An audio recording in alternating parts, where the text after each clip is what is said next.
처음부터 집을 사서 들어가는 사람이 있어? 10명 중에 7, 8명은 아파트에 살고 있지 않을 거예요. 비아파트는 민간인들이 많이 공급을 해줘야 되는데 대출을 많이 안 해줘. 그 다음에 그렇게 어렵게 해봐야 분양이 안 돼. 근데 우리 여기서 치트키를 쓰는 게 있어. 아까 몇 대였죠? 10대였죠? 똑같아. 근데 이거는 몇 세대? 12세대. 이거는 몇 세대? 20세대인데 얼마 전에 애기들이랑 중국 갔다 왔는데 우리나라의 미래를 보는 줄 알았어. 존나 빡세요.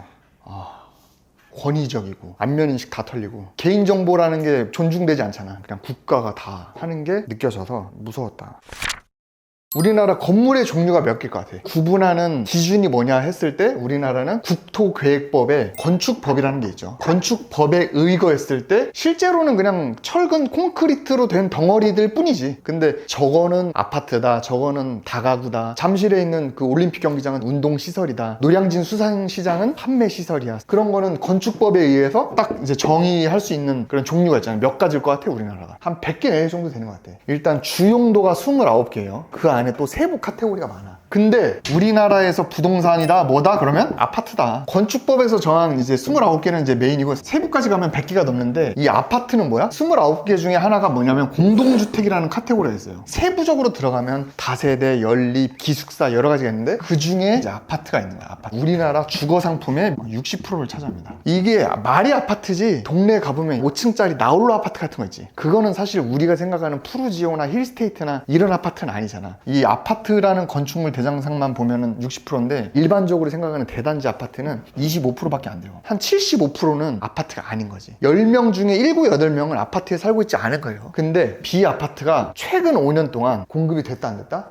안 됐어요. 우리가 생각하는 대단지 아파트라는 거는 청약도 받아야 되고 막 대출도 돼야 되고 하니까 제도권 내에서 어쨌든 대형 건설사나 나라가 조금 허락을 해줘야만 공급이 됐던 거야. 그러니까 공급이 좀 쉽지 않지. 부지도 좀 커야 되고 제도권도 좀 약간 받쳐줘야 되고 정부에서 미는 것도 있어야 되고 하니까 또 아파트도 공급이 잘 안 돼. 실질적인 거주민들이 살아가는 거는 비아파트인데 주로 누가 공급해? 황금돼지 같은 민간인들이 많이 공급하지. 물론 이제 LH라든가 공공임대주택이나 청년주택 이런 것들이 국가에서 직접 공급을 하긴 하는데 굉장히 극소수지. LH 매입약정이라고 해서 우리 같은 민간인들이 하긴 하는데 굉장히 물량도 적을 뿐더러 민간인들 입장에서 수익이 안 나요. 비아파트는 민간인들이 많이 공급을 해줘야 되는데 대출을 많이 안 해줘. 그 다음에 그렇게 어렵게 해봐야 분양이 안 돼. 최근 5년 이내에 비아파트 분야의 공급이 약 80% 가까이 줄어들었대. 평소 같았으면은 빌라나 다가구나 연립 오피스텔 이런 것들이 한 100채 정도가 이렇게 민간인들이 지을 거를 최근 5년 동안은 100채 지을 게 한 20채밖에 안 된 거야. 그래서 이제 국가에서 어떻게 해? 아파트만 따져봤는데 이 10명 중에 8명은 비아파트에 사는데 LH에서 뭐 매입해주고 국가에서는 한다고 했는데 그건 너무 극소수고 황금돼지 같은 민간인들이 좀 해줘야 되는데 너무 안 되고 있었구나. 그래서 이것 때문에 막 월세도 오르고 막 장난 아니구나 해서 뭘 완화해줬죠? 이게 왜 갈수록 이게 옅어지냐 이게? 건축법을 완화해줬죠. 대부분 이제 비아파트인 다가구나 다세대 이런 거는 막 4층이나 5층 이렇게 하다 보니까 일조 사선을 많이 받지. 사실 수익성이 잘 안 나. 그래서 일조권을 최근에 완화해서 4층 5층 올라갔을 때 조금 펴주는 그런 것도 좀 있었고 또 뭐가 있죠? 비아파트 같은 경우에는 딱 층수가 정해져 있었거든. 층수도 좀 완화를 해줬다. 근데 이런 거 해봐야 효과가 있다 없다? 없다. 실질적으로 이거를 해줘봐야 조금 뭐 수익이 나고 약간 완화했는데 궁극적으로 해주려면 대출을 풀어줘야 된다. 그 다음에 이걸 이렇게 지었을 때 이렇게 누군가 사야 되잖아. 실거주자도 사지만 대부분의 사람들이 약간 주거 사다리에 있어서 처음부터 집을 사서 들어가는 사람이 있어? 너 어디 살아? 부모님 집 살지? 부모님 집 살지? 다 집이 있네? 개부자네 다? 역시 황금돼지 직원들은 부모님 집에 얹혀 살거나 다 집이 있어? PD도 좀 있으면 결혼을 하지만 처음부터 집을 사서 간 게 아니죠. 전세 계약했어. 나도 월세 살고 있다고. 집을 사기 전에 전세나 뭐 월세나 이런 데 산단 말이야. 내가 전세나 월세에 들어가려면 남의 집에 들어가. 그 사람은 그럼 어디 살고 있어? 다른 집에 또 살고 있겠지. 그러니까 그 사람들은 뭐야? 다주택자야. 대출도 좀 풀어주고 다주택자 규제도 완화를 해줘야 돼. 아파트를 투기 목적으로 막 여러 채 산다라는 거는 나도 좀 반대를 하긴 하는데 비아파트 같은 경우에는 좀 여러 채 사도 그렇게 해야 우리 같은 서민들이 전세나 월세 살다가 본인들도 내 집 마련 하기 전까지는 좀 살 거 아니야. 그런 주거 사다리를 풀어주려면 이런 것도 좀 필요하다. 최근에 상업용 부동산이 이런 것들 때문에 많이 쏠렸지. 호스텔, 고시원, 상가. 왜? 주택은 이런 거 하도 규제를 많이 하니까. 이런 걸 하다 보니까 또 뭐가 문제야? 공실이 문제야. 경기가 안 좋아지니까 백날 상가 같은 거 투자해봤자 공실 나고 이자도 못 내고 막 이러니까. 그래서 이런 거를 좀 풀어준다고 하면 규제도 완화 기조가 보인다라고 하면은 결국에는 공실 걱정 없는 주택 건물이 대세가 될 수밖에 없다. 시행 분양이든 임대든 다 마찬가지야. 그래서 오늘은 주택 건물을 지을 때 굉장히 큰 치트키 하나를 오늘 좀 풀어보려고 합니다. 저번 주에 내가 필로티형 건물에서 얘기를 하는데 용적률이 부족한데 더 올릴 수 있는 거에 대해서 내가 설명한다 그랬어요. 100평짜리 땅이 있다고 생각을 해보자. 2종 일반 주거지형 같은 경우는 이제 건폐율이 60%고 기본적으로 용적률이 200%예요. 서울시 기준으로. 물론 지금 오세훈 시장이 50% 한시적으로 늘려주긴 했는데 일단 기본은 200%입니다. 땅이 100평이 이렇게 있어. 주택 같은 경우에는 1층에 주차장을 많이 깔죠. 필로티로만 한다고 합시다. 자, 여기 건물이 몇 평이죠? 60평이지. 주택은 건폐율이 중요합니다. 상업용은 용적률이 중요하고 이거는 따로 영상으로 올라갈 거예요. 일조권 완화되고 뭐 풀로 올라간다고 생각을 해볼게요. 다세대는 기본적으로 4개 층이지. 1층은 필로티 주차장 5층짜리 건물인데 4개 층을 먹은 거야. 그러면 64 뭐죠? 64는 없어지죠. 국방부 장관이 방위 출신이잖아. 근데 64를 없앤대. 그래서 64 24죠? 240평. 근데 용적률이 몇 프로야? 200%. 근데 땅이 100평이지. 그럼 몇 평까지 쌓을 수 있는 거야? 200평까지 쌓을 수 있는 거야. 자, 근데 이게 지금 240평이지. 그럼 용적률을 초과한 거지. 저번 주에 얘기한 게 이런 케이스야. 근데 어떻게 하냐? 할 수 있다. 근데 여기에 이제 보면 올라가는 뭐 공동 현관도 있고 엘베실도 있겠지. 그러면 60평 중에 실제로 요만큼은 뭐 계단이랑 뭐 엘베랑 해가지고 한 6평 정도 빼보자고. 그럼 나머지가 몇 평이 남죠? 한 54평이 남아. 그리고 54평 요것만 딱 빼보자고. 여기 54평이야. 요 안에다가 집을 몇 채를 넣을 수 있을까? 그럼 존나 쪽에 막 5평짜리 원룸으로 10개 쪼개 막 이렇게? 근데 이렇게 하면 주차가 문제지. 각 집당 주차가 여러 대 있어야 되잖아. 근데 1층에다가 주차를 이 100평 땅 안에다가 주차를 배치해야 되잖아. 저번 주 영상 보면은 도로 여건이나 이런 거에 따라서 달라지긴 하는데 보통 한 10대 정도는 될 수 있다고. 그럼 10대면은 10대 안에서 어떻게든 해결해야 돼. 54평이면 3개로 쪼개는 거야.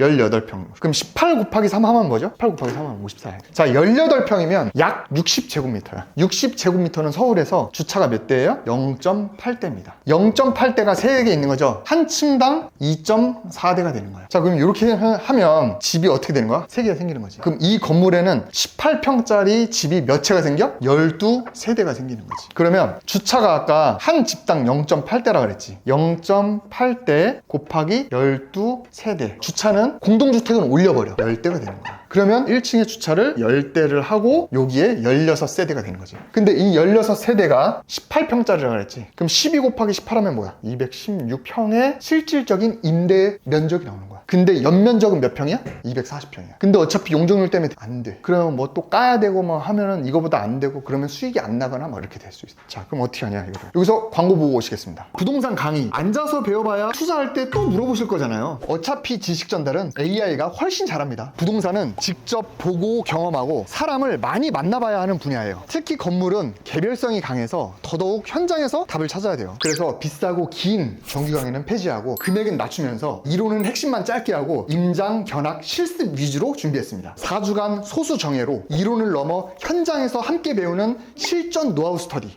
8월 26일 현장에서 뵙겠습니다. 이해돼? 이해는 돼? 이해하고 싶지 않은데 되긴 돼? 돼? 근데 우리 여기서 치트키를 쓰는 게 있어. 이렇게 이제 100평 땅이 있어. 필로티가 올라가. 1층 주차장, 2층, 3층, 4층, 5층. 자, 근데 이게 몇 평이라고 그랬지 아까? 60평.